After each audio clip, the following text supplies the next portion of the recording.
Kelly? Don't tell me, what are you doing here? The voice cut sharply through the taut air of a winter morning. I stopped in my tracks for just a second and instinctively straightened my back. I felt embarrassed at the thought of being seen in such shabby clothes, but I refused to lower my head and hide my face. My pride wouldn't allow it. Slowly, I lifted my gaze and looked straight at the owner of the voice. Standing there was my grandfather, Frank. Behind him was a black luxury sedan, and the sight of my grandfather in his perfectly tailored coat formed a cruel contrast with the grimy concrete building behind me. At the entrance hung a sign that read, St. Mary's Transitional Housing for Students. Yes, my billionaire grandfather had just seen me walking out of transitional housing for homeless students. Grandpa. My voice was slightly hoarse from the cold, dry, early morning air, but it came out clearly enough. It's been a while. Suppressing my agitation, I forced myself to greet him calmly. He stared at me from head to toe as if he were seeing something unbelievable. Worn-out jeans, a cheap hoodie layered for warmth, and in my hand, a sports bag containing everything I owned. Why are you coming out of a place like this? Kelly, answer me. His voice was trembling, not with anger, but with deep shock and fear at the reality that his beloved granddaughter was living in student transitional housing. There are reasons, but I'm fine. I'm still going to school and I'm managing somehow. Fine? There's no way this is fine. He raised his voice, and passersby turned around in surprise. Striding toward me, he grabbed my now thin arm tightly. What happened to the house? The house I gave you. I frowned at the words that burst from his mouth. The house? I didn't understand what he meant. What are you talking about? What house? The house I gave you 6 months ago for your 20th birthday? A furnished 3-bedroom house in the Riverside district. Why aren't you living there? His eyes were bloodshot, his expression desperate. I was confused. A house in the Riverside district? I had never even seen a home in such an upscale neighborhood. Grandpa, calm down. I never received anything like that. The only thing I got for my birthday was a card from Mom. Dad and the others said you were busy traveling overseas and that there wouldn't be a present this year. What did you say? His movements froze. I could feel his agitation rapidly harden into something cold and sharp. It was a face I knew well. The face of Frank, the Iron Man who had once been feared in the business world. You heard nothing? No keys? No deed? Not once. Even when I was practically thrown out of the house, no one ever mentioned anything like that. Slowly, he released my arm and clenched his back teeth as if swallowing something bitter. In the depths of his eyes, flames of rage burned fiercely. I see. Grace and David. He muttered the names in a low, growling voice. Get in the car, Kelly. We need to talk. But I have hospital training this morning. I'll take you. Before that, you need a proper meal and an explanation. There was no room for refusal in his tone. I let out a quiet sigh and nodded. There was no point in putting on a brave front. And somehow, I felt that the mystery of this missing house held the key to what had derailed my life. As I climbed into the warm car, the softness of the seat, something I hadn't felt in a long time, nearly snapped the tightly wound thread of tension inside me. Tell me everything. How you've been living these past few months? And what happened to that house? Still staring out the window, I opened my mouth quietly. It's a long story, but if you're willing to listen... And so I began to speak. Sleep was a luxury for me. At the time, my average sleep was 3.5 hours a night. If I managed 4 hours, it felt like a miracle. A holiday. Every morning, I woke up from sheer tension before my 4 a.m. alarm ever rang. I'd splash my face with cold water and look at the dark circles reflected in the mirror, whispering to myself, just a little longer, just 2 more years. Along with my nursing studies and clinical training, I was working 2 part-time jobs. From early morning until mid-afternoon, I endured grueling clinical rotations at the university hospital. In a constant state of tension, I ran around checking patients' vital signs, assisting with hygiene care, and writing reports, until my legs felt like they might give out. In the evening, I worked as a waitress at a diner near campus, and from midnight, after the diner closed, I cleaned office floors for a 24-hour cleaning company. That was also my study time. In empty, silent office buildings, I pushed a mop while reciting anatomy and physiology terms under my breath. During my 15-minute breaks, I desperately scanned a vocabulary notebook pulled from my pocket. Kelly, you look awful again. Why don't you take a little time off? The diner manager said it out of concern, but all I could do was shake my head. I'm fine. I have to earn my rent and pay for my textbooks. That was the truth. I had nowhere I could rely on. The only saving grace was that my grandfather Frank paid my university tuition directly. It's worth investing in anyone who truly wants to learn. That was his policy. If it weren't for him, I would have dropped out of college long ago. When I dragged myself back to my parents' house after 2 a.m., exhausted beyond words, the living room lights were always blazing. The TV blared loudly, mixed with bursts of laughter. There, sprawled across the sofa, were my unemployed sister Ashley and her husband Chris, surrounded by empty pizza boxes and beer cans. "Oh, you're home, Kelly. You're late," Ashley said without taking her eyes off the TV. "Hey, could you run to the store and get some ice cream?" "Vanilla." "I just got back. Go yourself." "Huh? We're tired." "Tired? From lying around the house all day?" My parents were even worse. They took the $500 I paid every month toward household expenses as if it were their natural right. "Kelly, have you paid this month yet? The electricity bill went up, so starting next month, make it $600.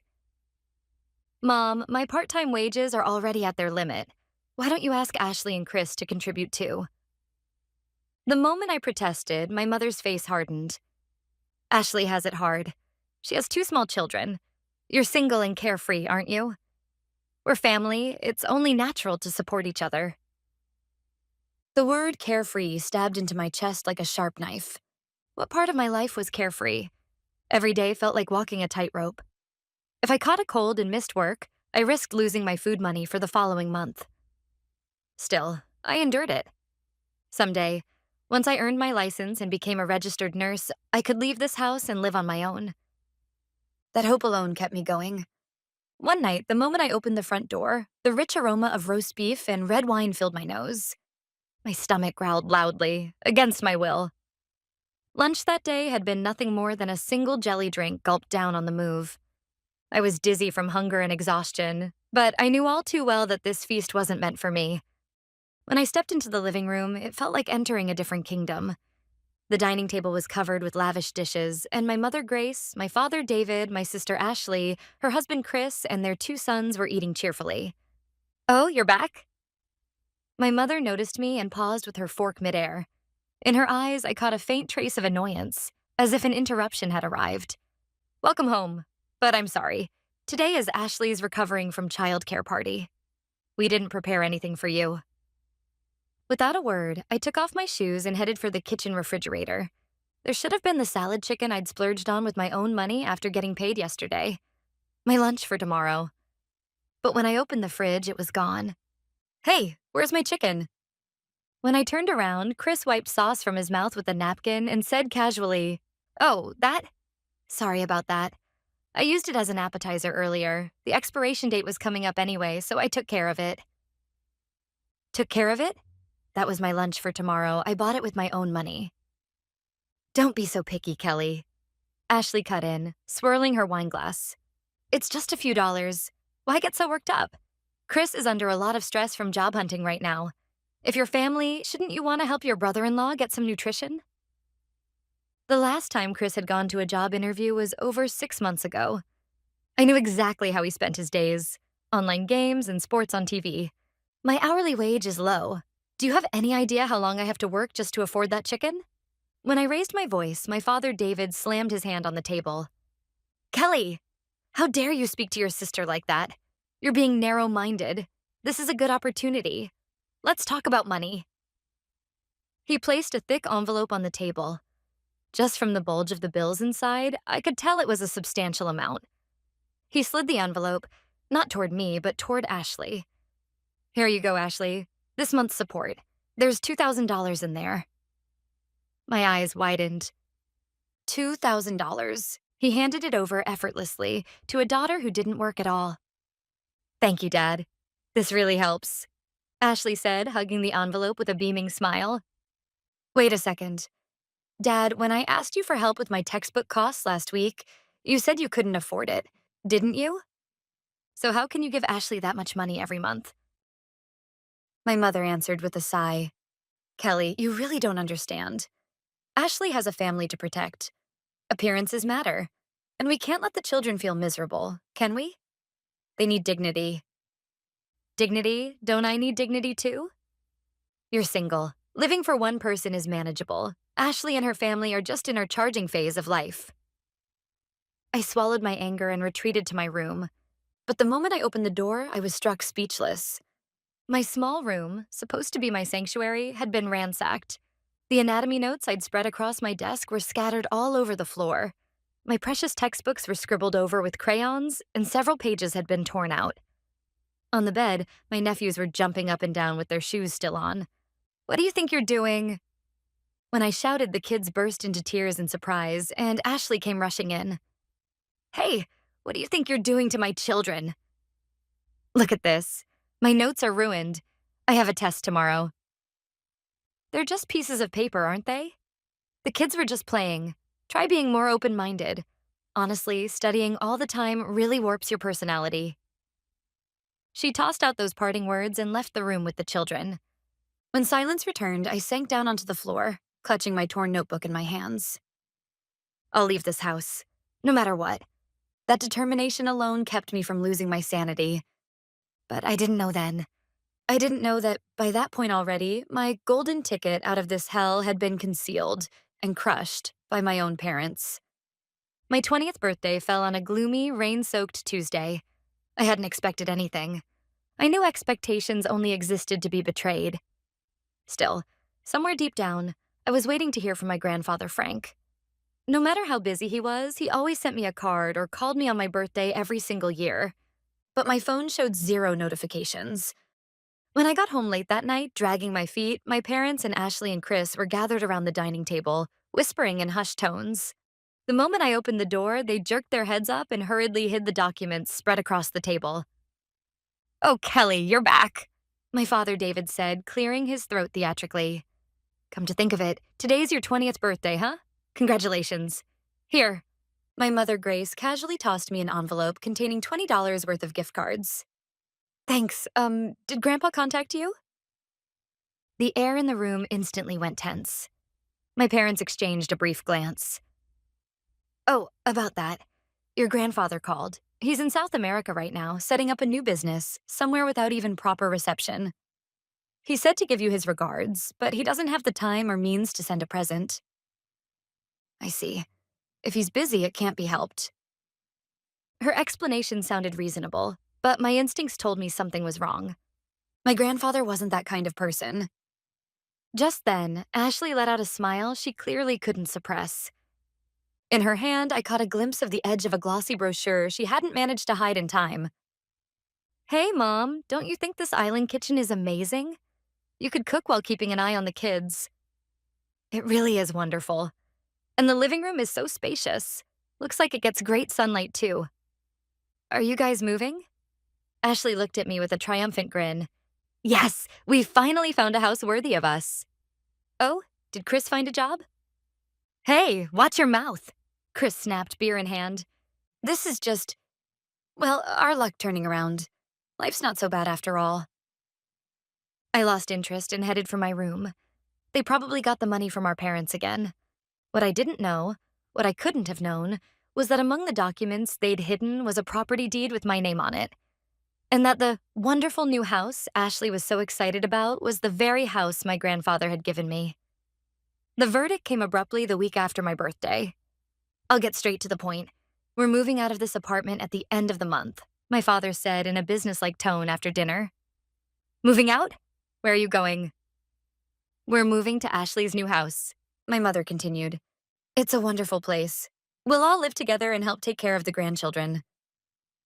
Ashley snorted smugly. That's right. There are plenty of rooms. In exchange for taking care of Mom and Dad in their old age, we prepared spacious rooms for them.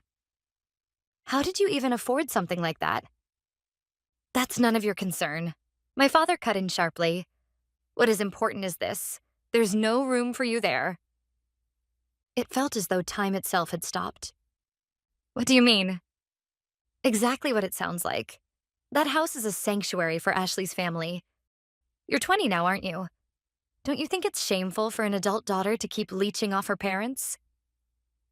Leeching. I pay my own tuition and living expenses. If anything, the ones leeching are Ashley and her husband. Watch your mouth, my father roared. Your sister has just seized a major opportunity in life. And instead of celebrating her, all you can think about is yourself and where you'll live. How selfish can you be? Selfish? You're telling me I'm losing my home. That's why we're telling you to become independent, my mother said, her voice gentle but her eyes cold. Take this as your chance to start living on your own. You'll be out by this weekend. Pack your things and leave. We won't tell you our new address. This is tough love, so you won't come crawling back. Try to understand our intentions as parents. Parental love. How could they even bring themselves to use such a word? Their true intentions were painfully obvious. They no longer needed the money I earned. That weekend, I left the apartment with 2 suitcases stuffed with everything I owned and a single backpack. My family had already moved their belongings out and left. Without me. With nowhere else to go, I eventually ended up at a student transitional housing facility on the outskirts of town. Nights there were never quiet. Coughing echoed from every direction, moans from people trapped in nightmares. The stench of bleach mixed with mold hung in the air. I was forced to provide a urine sample with the bathroom door open, right in front of a supervisor. I bit my lip until it bled, holding back tears as I complied.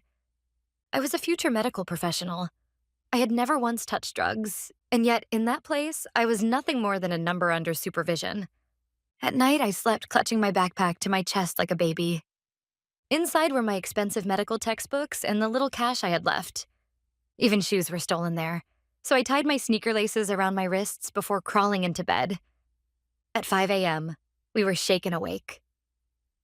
After cleaning duties, I changed into my white clinical uniform in a public restroom near the station. That was where Kelly, the diligent and outstanding nursing student, existed.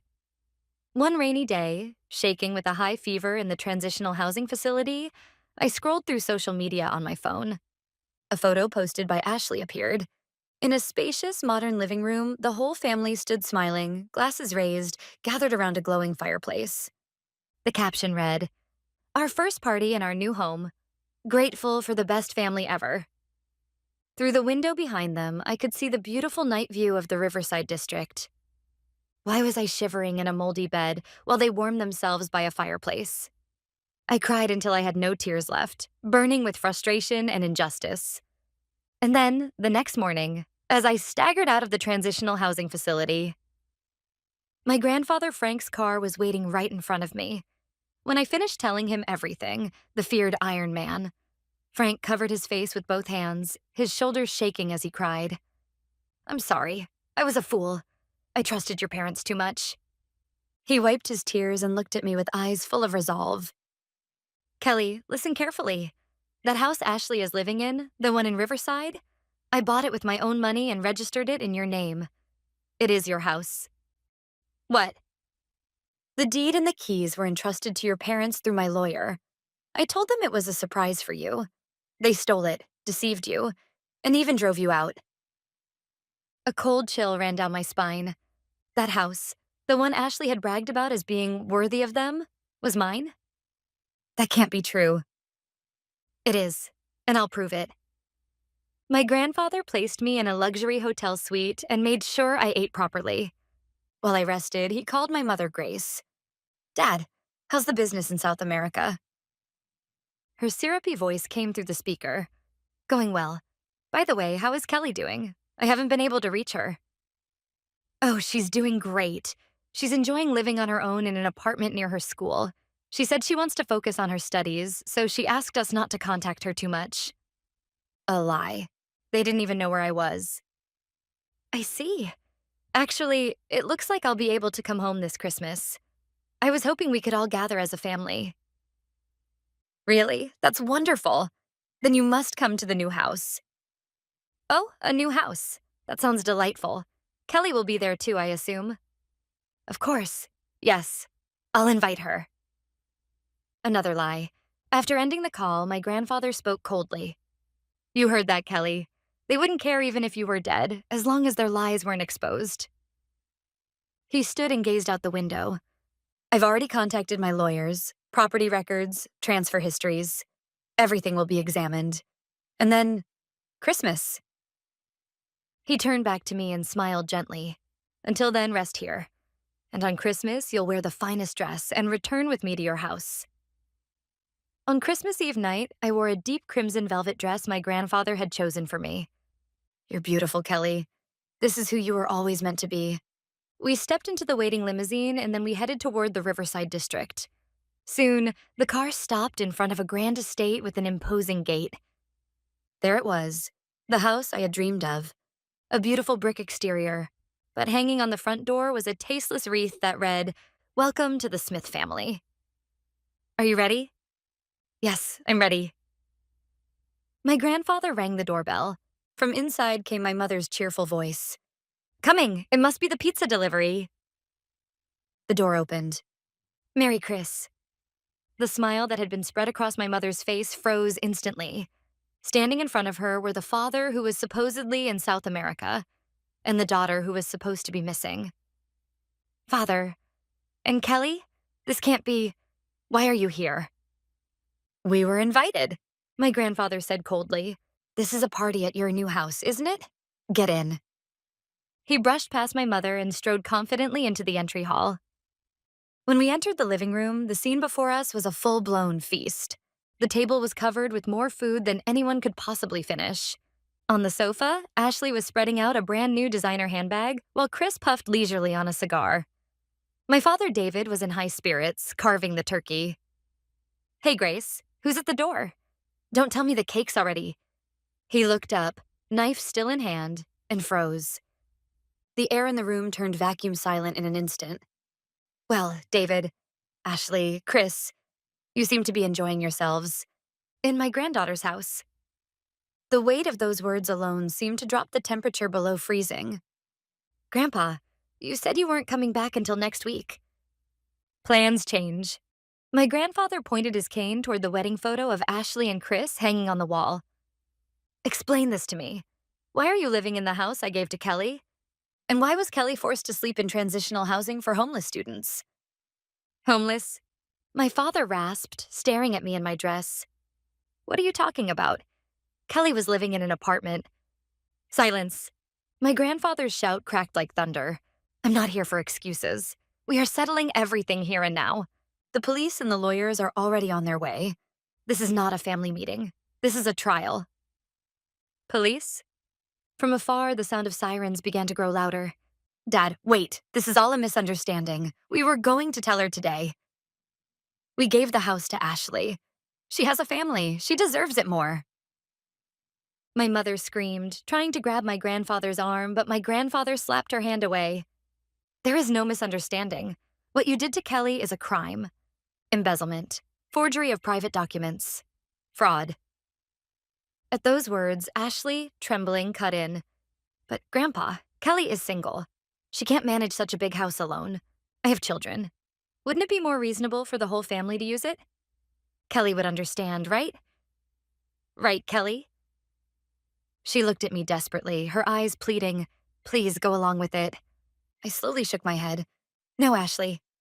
I never agreed to anything. I wasn't even told this house existed. You hid the documents, lied to me, and then threw me out. That was to encourage your independence. My father began, but before he could finish, 3 police officers and a lawyer entered. Mr. Frank Smith, we're here after hearing of your report. No, are you going to arrest us? Ashley screamed. We are not making arrests at this time, the lawyer said calmly. However, this property belongs to Miss Kelly Smith. You have no legal right to reside here. This constitutes unlawful occupation, and you are required to vacate immediately. Immediately? From now? Chris shouted. It's snowing out there. We have kids. Where are we supposed to go? That's none of my concern, my grandfather spat. Did you worry about where Kelly would go when she was trembling alone in the dead of winter, living in transitional housing? Kelly spent 5 months in hell. You will now spend far longer facing the consequences of your own stupidity. Please, forgive us. My mother collapsed to the floor. If the monthly support stops, we can't survive. Support? That ends today. I've instructed my asset management firm to permanently stop all transfers to you. I've also revised my will. You will not receive a single cent. No, that's impossible. 72 hours, a police officer announced. You have 72 hours to collect your personal belongings and vacate. Formal eviction proceedings will follow. What followed was pure chaos. Ashley ran around clutching her handbags. Chris tried to carry out expensive liquor bottles and was stopped by the police. My parents screamed at each other, hurling blame back and forth. This was the true face of the family I had once longed to be loved by. They were nothing more than parasites, bound together by my grandfather's money and my sacrifice. At last, my grandfather delivered his final judgment. Never come near Kelly again. If you attempt to contact her, I will personally make sure you spend the rest of your days in prison. The heavy front door slammed shut. The sound was deep, final, and strangely refreshing. It marked the end of my past. It's over, Kelly, my grandfather said, pulling me gently into his embrace. This is your true home. I buried my face in my grandfather's chest, tears streaming down my face. They weren't tears of sorrow. They were tears of rebirth. 6 months passed after that upheaval, and spring arrived. My home is now wrapped in gentle sunlight. The living room, once cluttered and gaudy with my family's unchecked desires, has been reborn as a simple, calm space. As for what became of them afterward, this is what I've heard through the grapevine. My parents eventually divorced after tearing each other apart with constant fighting. My father, David, unable to find steady work because of his age, is scraping by with a traffic control part-time job. My mother, Grace, after going around begging friends for money, was abandoned by all of them and now lives in an old public housing unit. And my sister, Ashley, and her husband, Chris. For the first time in their lives, they are facing the reality of working up a sweat to survive. Ironically, the job Chris ended up with is as a night shift cleaner at the very same cleaning company where I once worked. Ashley, meanwhile, is frying potatoes in a fast food kitchen soaked in grease. They complain about back pain and low wages, apparently, but those are exactly the hardships I once endured in silence. A few times, letters and missed calls came from them. We're sorry. Don't you want to see your parents? And finally, please help us financially. I fed every letter into the shredder and blocked every number without hesitation. Would that seem cruel? No. This is a necessary wall I built to protect my dignity. I've now safely reached my final year of nursing school. My grandfather, Frank, often visits on weekends, and we spend time tending the garden together. You've grown strong, Kelly, he says, smiling softly. Through this experience, I gained an invaluable lesson. Kindness without boundaries is not a virtue. It's a weakness, an opening for malicious people to exploit. True love does not mean accepting every unreasonable demand. Having the courage to say no and respecting one another as independent individuals, that is what makes a healthy relationship. Today, I live without being exploited, without reading anyone else's mood, steering my life by my own will.